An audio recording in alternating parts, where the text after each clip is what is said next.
नमस्कार। तेज हरियाणा के मुख्य समाचारों के 25 खबरों में आपका स्वागत है। दोस्तों, आप कहां से देख पा रहे हैं हमें कमेंट बॉक्स में अपने डिस्ट्रिक्ट का नाम जरूर लिखिएगा और चैनल सब्सक्राइब भी जरूर करिए।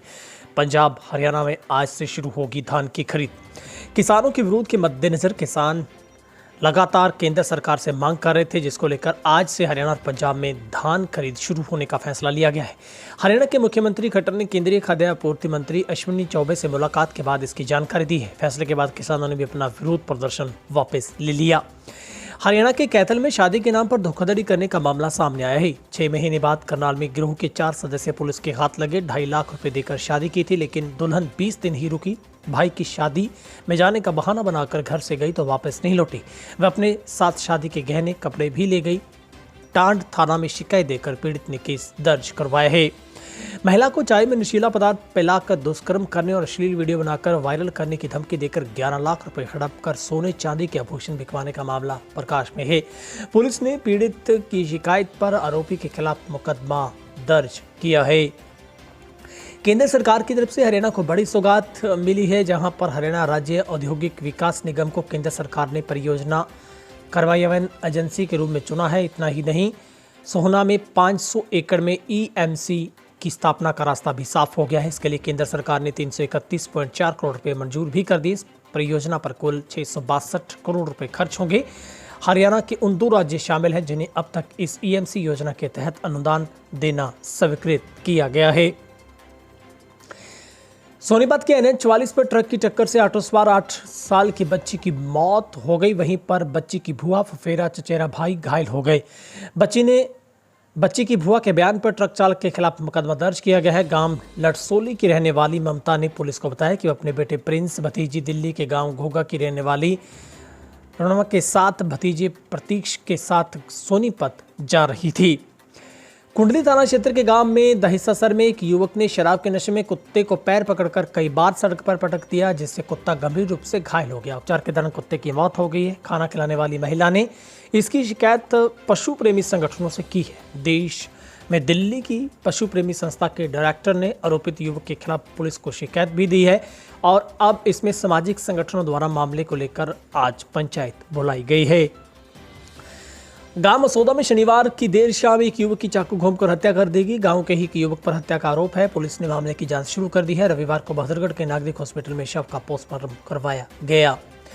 खेतों में जमा पानी, फसलों को लगे बीमारियों के चलते बर्बाद हुई फसल के एक परिवार के कहर बनकर टूटे हैं, जिनमें मासूम बच्चों को अभी तक ये भी पता नहीं था कि पिता का मतलब क्या होता है। मासूम बच्चों ने उनके अपने पिता को चिता को मुखाग्नि दी है। बर्बाद हुई फसल से आहत भानगढ़ निवासी किसान ने फंदा लगाकर आत्महत्या कर ली। सूचना मिलने के बाद मौके पर पुलिस पहुंची। पुलिस ने शव को फंदे से उतरवाकर पोस्टमार्टम करवा शव परिजनों को सौंप दिया है। गांव के ही जमींदार से 15 से 20 एकड़ भूमि ठेके पर ली थी, जिसके कारण कपास, गवार, बाजरा की फसल बोई थी, मगर बारिश की वजह से खेत में जलभराव होने से और कीटों के प्रभाव से फसल नष्ट हो गई थी। भारतीय जनता पार्टी के ऑफिस का घेराव और प्रदर्शन करने चंडी मंदिर टोल प्लाजा पहुंचे किसानों के बीच शनिवार को तू में हुई। लगातार आगे बढ़ रहे किसानों ने ट्रैक्टर से बैरिकेड्स तोड़ दिए, जिसके बाद पुलिस ने हल्का बल प्रयोग किया। किसान पंचकुला में भारतीय जनता पार्टी के ऑफिस का घेराव और प्रदर्शन करने जा रहे थे। पुलिस द्वारा उन्हें रोकने की कोशिश की गई, मगर नहीं माने तो पुलिस ने लाठियां फिर बरसाई।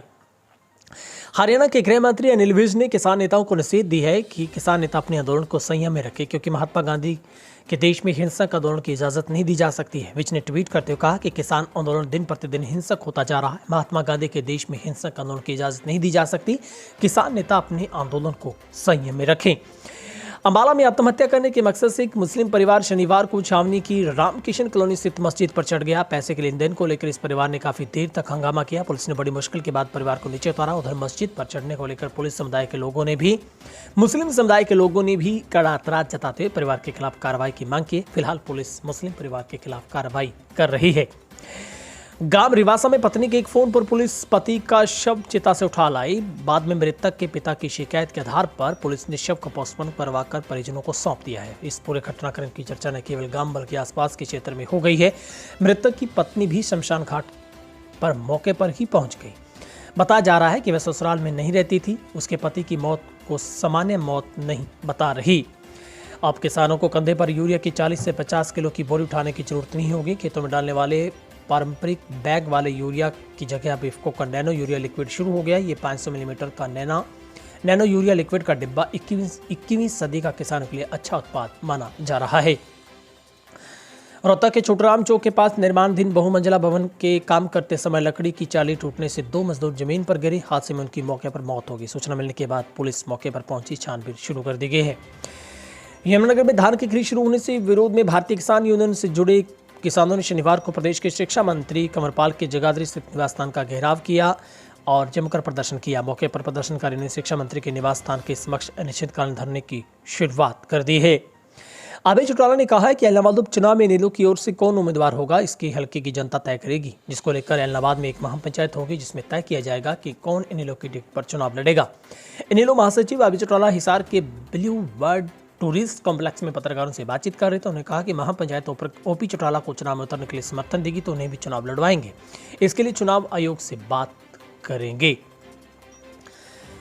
राजस्थान की सीमा से सटी सिरसा जिले के एलनाबाद विधानसभा सीट पर टिकट के लिए कांग्रेस में खूब मारामारी हो रही है। चौधरी देवीलाल ओपी चौटाला के गढ़ माने जाने वाले एलनाबाद में कांग्रेस के 3 मजबूत दावेदार हैं, लेकिन कांग्रेस का एक वर्ग चाहता है कि यहां से हरियाणा की कांग्रेस अध्यक्षा कुमारी सैलजा चुनाव लड़े। हरियाणा कांग्रेस कोर से एलनाबाद में चुनाव लड़ने के लिए कुमारी सैलजा का नाम हाईकमान के सामने आगे रखा गया है। हाईकमान इस नाम पर कितना सहमत होता है ये तो आगे 2-4 दिन में पता चल जाएगा, लेकिन सैलजा का नाम आने के बाद कांग्रेस की राजनीति में जबरदस्त तड़का लगता नजर आ रहा है।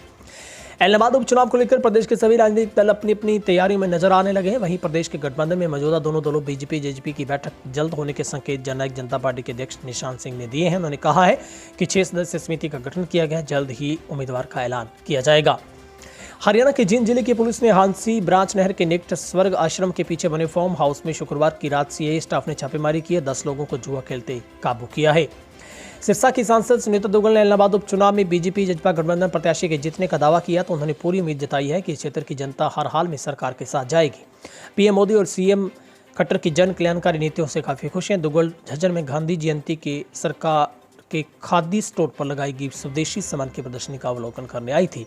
उन्होंने कहा कि अभय चौटाला से भी सवाल किया। उन्होंने कहा कि चुनाव लड़ने से पहले अभय को जनता के बीच जाकर यह बताना चाहिए कि उन्होंने पद से त्याग पत्र देकर आखिर क्यों हल्के की जनता को दोबारा से चुनाव में मतदान करने के लिए धकेला।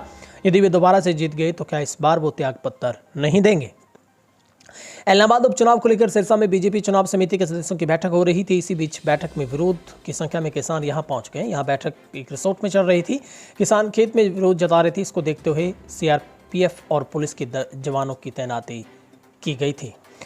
वहीं पर सिरसा पुलिस ने रानिया के एक बैंक में 2 लाख से ज्यादा की हुई लूट की घटना को सुलझाते हुए 3 आरोपियों को काबू कर लिया है, जहां पर पुलिस आगे की जांच में जुटी है।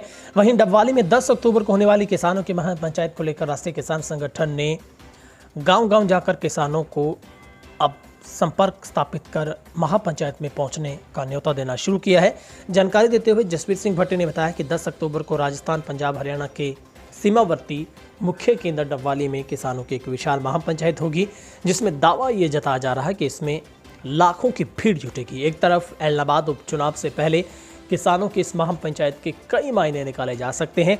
वहीं पर 6 अक्टूबर को कालावाली में भी किसानों की एक महापंचायत रखी गई है, जो कि पंजाब की सीमावर्ती 7 लगते गांव भी इस महापंचायत में पहुंचेंगे, जहां पर बताया जा रहा है कि संयुक्त किसान मोर्चा के आह्वान के बाद ही किसानों की ओर से महापंचायत रखने का फैसला लिया गया है।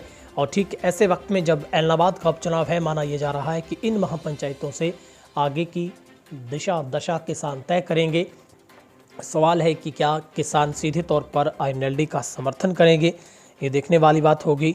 और इसको लेकर अब किसानों की तरफ से लगातार जो तैयारियां शुरू की जा चुकी हैं और दावा किया जा रहा है कि इसमें जो लाखों लोगों की भीड़ यहां पर जुटेगी और किसान यहां पर बड़ी संख्या में जो पहुंचेंगे। तो आपको बड़ी अपडेट ये भी दे रहे हैं कि कालावाली और डबवाली में भी किसानों की तरफ से जो एक महापंचायत का आयोजन किया जाएगा, जिसमें लाखों की भीड़ जुटने का दावा है, वो किसान संगठनों की ओर से किया जा रहा है, जिसको लेकर आपको बता देते हैं बड़ी संख्या में किसान पहुंचेंगे। वहीं पर किसानों ने सांसद के आवास के समक्ष धरना दिया। महिला पुलिसकर्मियों के साथ धक्का मुक्की भी देखने को मिली है। सिरसा में भारतीय किसान यूनियन चंडोनी ने शनिवार दोपहर को सांसद सुनीता दुग्गल के आवास के समक्ष धरना दिया। हुड्डा क्षेत्र में महिला थाने के पास किसान एकत्र हुए और रोष मार्च निकालते हुए सांसद आवास तक पहुंचे। यहां पुलिस ने किसानों को रोकने की कोशिश बैरिकेड लगाकर की। एसडीएम और डीएसपी सहित तमाम यहां पर पुलिसकर्मी मौके पर तैनात किए गए थे। फिलहाल हरियाणा की टॉप फटाफट 25 खबरों में आज के लिए इतना ही। आपका दिन शुभ रहे। बहुत बहुत शुक्रिया।